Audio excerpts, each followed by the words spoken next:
Welcome back at WNST, Towson, Baltimore, and Baltimore positive. We are keeping calm. We are staying local. I'm trying to get my finger pointer. I feel like a weatherman on here. But you know the best part of doing this on YouTube and WNSTV is that I'm bringing friends in, and I'm bringing in business owners and people in my real life. This next guy is a guy that I think I've been in rooms with him more than I realize, friends of friends, connections of connections. You know, you don't really realize how many friends you have in common until you get into the modern era and you see how many Facebook friends you have in common, how many LinkedIn friends you have in common. And this guy and I, mutual friends, we have 120 mutual friends, which is a lot of people. That's a big party of people. He is a guy who's been taking care of eyes forever, and I was in the market to change my eye care recently. And I love this because I think this picture's from like a Tahiti beach that my wife and I have actually been on. Brian Granek, everybody knows him, and I'll say this to you because I didn't really know you until maybe the last year and a half, and you know my wife's been to hell, and I know you've had your own story of all of that. And I needed someone to take care of my eyes, and I put out an APB, which in my world is about 100,000 people, Brian Granek. And there must have been 119 of the 120 mutual friends we have, probably everybody other than David Rose, who said, you got to go get your eyes looked at by Brian Granek. So I'm just giving you free love and free plug, and I'm wearing your glasses here. How do I look? Do I look all right, dude? Am I looking all right here? You were a handsome man before, and you remain that way. I am not handsome at all. I haven't shaved since this thing started. So in HD, like every little prickly, I don't call them white. I call them silver. I want to call them gold hairs. They all show up. But I have these distance glasses now, and all these things you've done for me. And first things first, man, how are you holding up? I mean, you have a business, you have a family, you have children. This has been a mess for everybody, right, bro?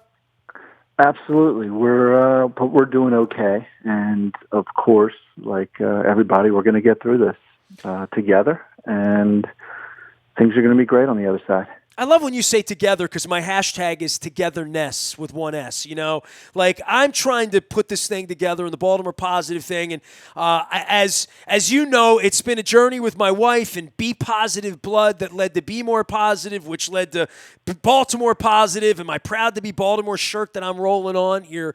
But I think our bringing together isn't just a couple of gens and eyes and business and whatever. I think our background is in sports, right? Like, and rock and roll to some degree. But we have run in different worlds. We're almost the same age and all these different things. And somehow, some way, you looked into my eyes for the first time 8 or 9 months ago and got me hooked up in all these glasses and trying to make me look sexy on my video cam and whatnot. But sports has been my story, right, in bringing people together. And I think that's the glue of the 100,000 people in all these different ways that every one of you I'm going to bring on. Yeah, we own businesses. Yeah, we're Baltimore people. But it's a sports and a Baltimore thing that's brought us together, I think, right? Absolutely. The sports is such a big thing and for everybody. And, that feeling of almost loss at the end of a season, especially this past one with the Ravens, it's going to start up again quick, and there's another sport right behind it, and another one right behind that, and it keeps rolling. But then they take it away, right and you're now, like, what? Yeah, it's weird. Well, and we would be right now probably excited about the Terps playing in New York, right, and having a Sweet 16 game. We would be a couple of days away from opening day here this week, even though, as I'm drinking out of my Orange Strategic Factory cup here as well, where I know I've seen you some other events there. Baseball now gone, basketball, lacrosse for everybody in the lacrosse world, softball, all of that taken away. But The incredible thing that I'm feeling now, 10 days into this, and having walked with Jen over to Patterson Park for a pizza and a beer, which I've never done, by the way. I've never had beer and pizza. I've never had a meal in Patterson Park. We did it on a park bench last week. So we're finding things that we don't do, but it really is bringing people together. I mean, one of the things about you looking into people's eyes, it's such an intimate thing that you do and care for them, and there's a level of incredible trust that you have to have amongst doctor and patient for everybody. But it's just the fact that, like, I can't hug anybody. I can't fist bump anybody. I'm not face-to-face with anybody. We can't get together and, like, have a beer or a bagel or food or anything at this point. That's the part, this distance thing, that's really going to freak us all out, I think, when it's all done. It's definitely tough. Today is day one for me, technically, not seeing patients, although I did do two telemedicine emergency FaceTime exams this morning. Already. Yeah. And what do But people do if they don't have that relationship with a guy like you? I mean, that's the thing about your place. I mean, you're in my phone, dude. You know, my dentist is in my phone. My wife's cancer doctor in the phone. You better have those people in your phone right now. I mean, that is a trust you better have, right?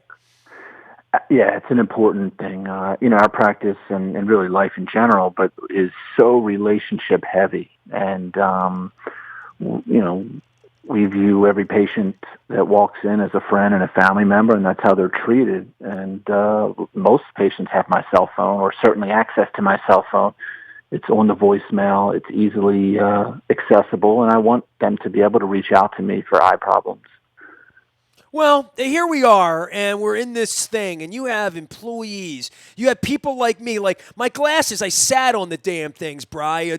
Please don't tell the staff. So they were a little crooked, and I need to get in there, and I've been needing to get in there, and now what do, right? I mean, I'll be really honest with you. Let me give you full disclosure, all right? Because as I'm cleaning these, I'm going to wear the other ones, all right? So I'm going to put these on my face. I ran out, and this is God's honest truth. On Saturday morning, I woke up in a cold sweat. I thought Hogan was going to shut the state down, right, on Saturday morning. As it turns out, I'm sure it's Monday, right? And I thought these are the only 2.0 readers other than my other glasses, which are my vision, my really good glasses.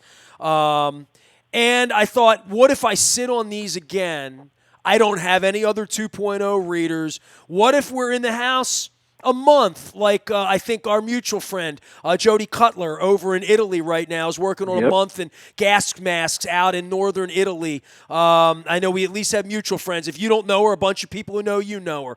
And I know her well. Yeah, well, I know her well too. And, her children and cochlear implants and all these, my wife with the crazy medical issues she has with, all these things shutting people in. But I literally, Bri, woke up. I woke my wife up, kind of pissed her off, about 6 a.m. on Saturday morning, her day off, and she's still working 10-hour days.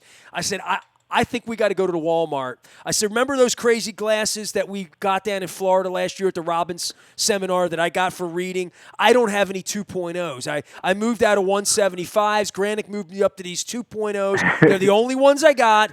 We got to go to the Walmart before they shut the world down, because Granek shut down because I saw his message, visionary eyes. So I'm thinking, I better have a backup, and I'm wearing those right now. These are the backups. These are my $25, cheater. I got the special whatever the crap that they got in the pharmacy section, and then I have what you've done for me, right? Which is I put these on, and all of a sudden I just see 100 times. It feels like I'm in your office again because I cleaned them off a minute ago, but. Brian, I showed up at the Walmart with gloves on at 7:30. My wife didn't go in. I'm in there. It's a superstore. I'm in Arbutus, okay? 7:30 in the morning. Some SOB coughed in the line. I mean, you talk about a death glare. I mean, everybody gave it to him, right? And I went to the reader area. It's wiped out, bro. It's wiped out. The whole store looks like it hasn't been touched in the Walmart. There's nothing, all the crock pots are there, all the household goods, everything's perfect. And the reading glasses are wiped out, man. You think in a pandemic, what am I going to need? I swear, and it's why I texted you Saturday and said, you got to come on the show Monday, right? Because, readers were that important. I said to my wife, my wife, you could talk about my wife's issues more than I can. I mean, you're the eye guy. But what my wife goes through just in eye drops with her condition, it's incredible how essential so many things are in a pandemic. When you feel what's essential, a lot of things, right? Yeah, and there's a lot of things that we don't necessarily think about. I had a conversation last week with a patient who is a contact lens patient, has a really high prescription, and he wound up with an eye infection this past week. And I said, well, where's your glasses? What are you doing? He said, well, I don't have a backup pair of glasses, which is ludicrous to me, especially for somebody with a high prescription. And by the way, I'm cleaning my glasses, and I want to plug you. I'm going to hold this up right now. I'm cleaning the only pair of glasses I own. This is it. So you're talking about me, just so you know, right? This is it. If I broke these, I'd get by and I'd be okay and whatever, but I would need to see you pretty soon after this whole thing ends. You know what I mean? Absolutely. Like everybody else that wants to be the first patient that sees you. We are, I did, as far as my office goes, I have, we'll go back to small business for a minute. But what can I do if I want uh, a backup pair of these, right? Like literally, right? Like right now, I am the guy you're talking about, the man last week. That's me. If I sit on these, I'm Yeah. screwed. Literally. Well, we are open for, I have, some of my staff is in there. I have 5 full-time employees and 6 part-time employees. My full-time employees are there's 1 or 2 of them there. I think 2 of them at all times this week. And for people that do have emergencies, whether they ran out of contacts or their glasses need adjustment or things that they ordered last week that Well, they that's need to really pick nice to up. know. I did not know. I'm glad you're telling me that because, I mean, I Yeah, would have reached to you had I sat on these, but I'm thinking, like, let the guy that reached to you or the lady this morning that you had to medically help them. You know what I mean? Like, in all yeah. of these things, my wife, and this is, since her transplants, the first place she would feel a sickness coming on is in her eyes. She gets mucus in her eyes, and that is a sign that she's got to get some vitamin C, some vitamin D. So, like all of that she's going to be in a fight. The last 3-4 times she's gotten sick, the first onset was mucus in her eyes. And like everything medically and really in life, the quicker you jump on it, the better it responds. So these are important. And said, yeah, I don't want to wait a week. Let me see if this goes away. Let me see if it gets better. The quicker you jump on medical things, traditionally, the better they respond. Brian Granek is here. He is Visionary Eye Care. I'm plugging him because I love him, and he takes care of my eyes. He takes care of my wife's eyes. I was literally found myself with the cold shakes. I was going to post a picture of me in the Walmart at 7:30 in the morning buying the cheater readers and not being able to find. These were the last pair, dude. They had spittle all over them. I had to go clean them off. I mean, literally, I bathed. This was it because I thought, it's a pandemic. You never know when, or if or how or whatever. But all of this I guess the bigger picture, you've had real trauma in your life. I've obviously had a little trauma in my life. A dear friend of mine said, this is the Mike Tyson theory, right? We all think we have a plan till we get punched in the jaw, whether it's right now, financially, 30% unemployment coming up, what's happened in the markets, our health, we're all sequestered. This is a very, very antsy time for everybody, for any of us. This is a crisis management examination for everybody to sort of shelter in place and make sure that we're taking care of each other, right? Yeah, it really is about taking care of each other emotionally, physically, spiritually, and financially. It's not going to be easy, and there's going to be people that we have to lean on and people that lean on us that don't normally do that. But supporting small businesses and keeping things local and remembering, kind of the trickle-down effect of this is going to be an important thing for everybody for, I won't even say for weeks or months, but probably years to come. Brian Granek is here. He is Visionary Eye Care. Give me your whole story, dude, because I've never asked you, because every time I'm in there, you got somebody in the waiting room and somebody in the next room. You and I have never really had an official, a beer together or played a sloppy wings together someplace or anything like that. But I don't know your whole deal. All I know is literally I shouted out to the universe, 100,000 people about a year and a half ago who I should see, and literally everybody was screaming about you. We keep the same circle, but I don't even know how I came to find your little place. When I drive to your place, every time I drive up there, you know what I'm thinking of, right? I'm thinking of the Ravens and how many times I went to the Ravens facility because you literally sit right in front of Stevenson, which was where I went to work 3-4 days a week watching film with Billick and Marvin Lewis and Ted Marchibroda and Ray Lewis all those years. How did you get where you are? Give me your little business story here because I don't know the whole story. I know my wife doesn't know it. So I worked for a private practice for a while. I went to University of Maryland, College Park undergrad, optometry school in Fort Lauderdale, and came back home to Baltimore. And got worse weather. Yeah, it was smart. Again, I worked for a private practice for a while. I spent about half my day apologizing to patients. I'm sorry we lost your chart. I'm sorry the front desk was rude to you. I'm sorry the equipment's broken. I'm sorry we're an hour behind. And I realized that wasn't the way I wanted to practice. So about 8 years ago, I went out on my own and started pretty cold, other than the patient base that had already seen me that kind of tracked me down. And we built a different kind of practice, focused really purely on patient care and technology. And our patients bought in very quickly. They understood what we were doing. We spend time with patients. Nobody leaves with questions. It's a very, very patient-centric focused practice. We're in a very accessible area in Owings Mills, again, right next to Stevenson University.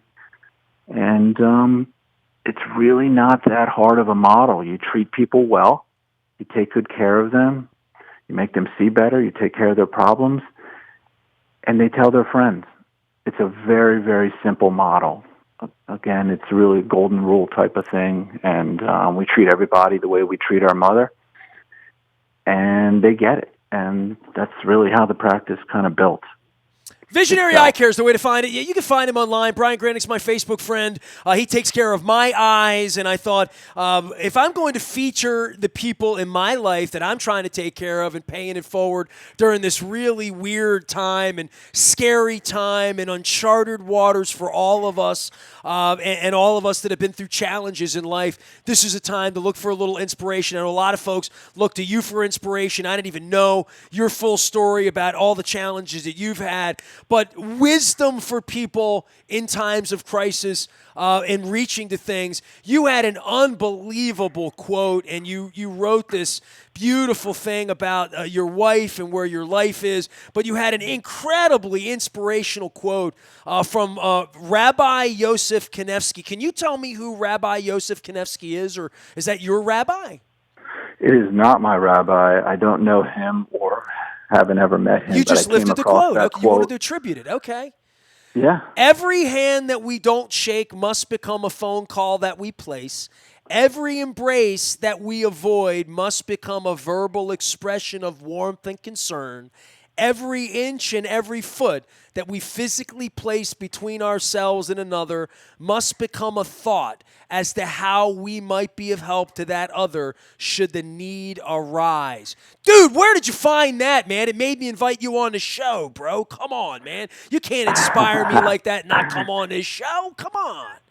So I saw it, actually. Another optometrist posted it on their wall in New York.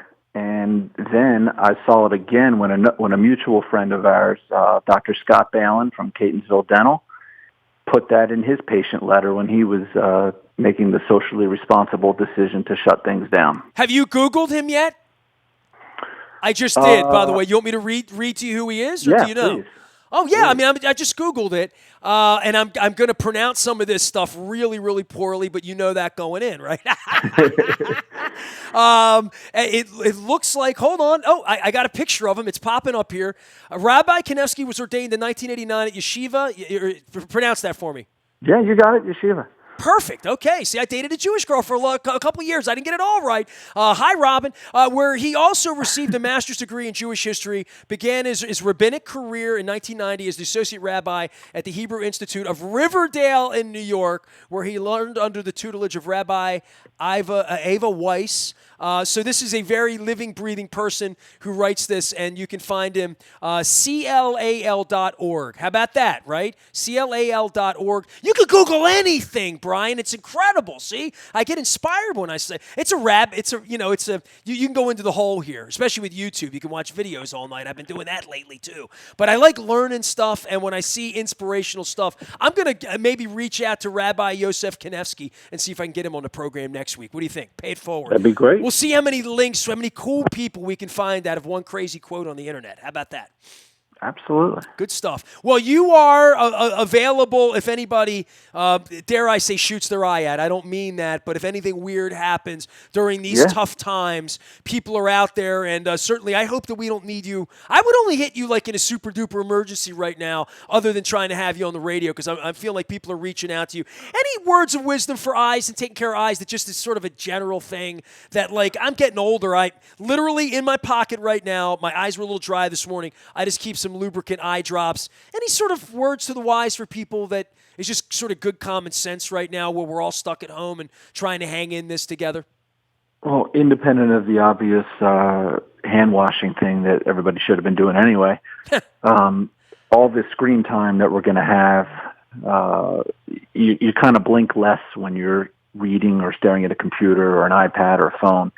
So the eyes have a little bit more of a tendency to dry out. So I would make sure that, especially older population or people that are on some different medications that can dry out, I would, make sure you're using artificial tears and keeping them moist and, really just taking care of your eyes and just taking care of each other too. Again, we'll emphasize that again. So can I give a free plug to who's the really cool lady in the front who helped me pick out these glasses, these Tom Ford glasses? And the reason I have Ford is because, I have Coons Ford, and my wife's maiden name was Ford, so wearing Tom Ford glasses. But she put these on me, and I did not think these were for me. Like, I saw them, and I'm like, I told her, I said, I'm going to trust whatever you do to my face. I said, they just need to be comfortable, and my only rule was I don't like bridges on my nose, you know what I mean? I wear headsets, so if I'm going to wear them on the air. So my reading glasses, you gave me these because they make me feel better behind my ears, but the Tom Fords, I can't begin to tell you. Now, I don't get as many compliments on these. These are the reading glasses that I wear, and they're more like for me, and I sit on them sometimes because I lay in them late at night. They are crooked as hell, dude. I got to get in and see you for these. But the Tom Fords, give me the lady in your office. I don't know her name because I've only met her once, and she put these on my face. I don't remember who worked with you. My work, we don't call it a staff, we call it a work family. Work family, and my your family family is incredible. So well, they're your family, but she's the cool lady that hooked me up with glasses. Every room I go into, men come up to me and say, "You got great glasses, dude. Those are great." I've had this happen in restrooms, in airports, everywhere I've been for the 4 months I've had them on my face. People talk about these glasses, and I never would have picked them out for myself. So I want to compliment your work family. How about that? Thank you. Perfect. Yeah, we call it face jewelry. Treat it like an accessory. Glasses are an important thing, and it really is like an accessory that you wear more than any other accessory. So. Well, you make me look smart even though people can still see my face. It's incredible what you do out there. 363-0600, or excuse me, 0060. Let me get that right. I was reading it upside down. 006. Well, I'm trying to read it. I don't know where you got I use this to clean my glasses off. That beach there literally looks like the beach that my wife and I laid on in Tahiti. I don't know if it is or not, but every time I clean my glasses off, I think someday, some way, I'll get out of the condo again, and when I do, I'll go to Tahiti, and I'll be wearing your glasses on my face. I appreciate you, man. Thanks for taking care of my wife and looking after us. I appreciate your journey and your battle and what you've been through and how you're inspiring people at Visionary Eye Care and keeping me very, very happy. I'm upset that I sat on the glasses, but happy that I have them, and I'm happy that I can come in at some point, hopefully, and get them readjusted again so that they fit me better and they don't fit weird on the bridge of my nose. But you're a genius, Granek. I appreciate you, man. Please. Always, brother. Thanks for having me on. Baltimore Positive. Thanks, man. We'll get the Terps back at some point, too. I know that's killing you. So it is. See you soon, bud. Brian Granek, Visionary Eye Care. He takes care of my eyes. He can take care of yours. And he's a good man. And that's all that matters.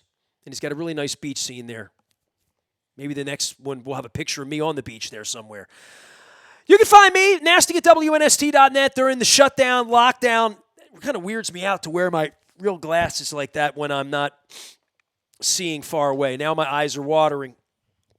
I'd ask Brian what I could do, but he'd say, put your reading glasses back on. You're in close range. Here I am.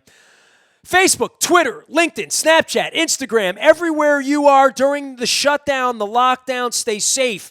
As Brian just said, wash your hands. I'm reminding everyone. Keep calm. Stay local. Nothing more local than Owings Mills, and stay Baltimore positive. We are WNST.net, AM 1570 at WNST, Baltimore positive. We never stop telling great stories of inspirational people here at AM 1570.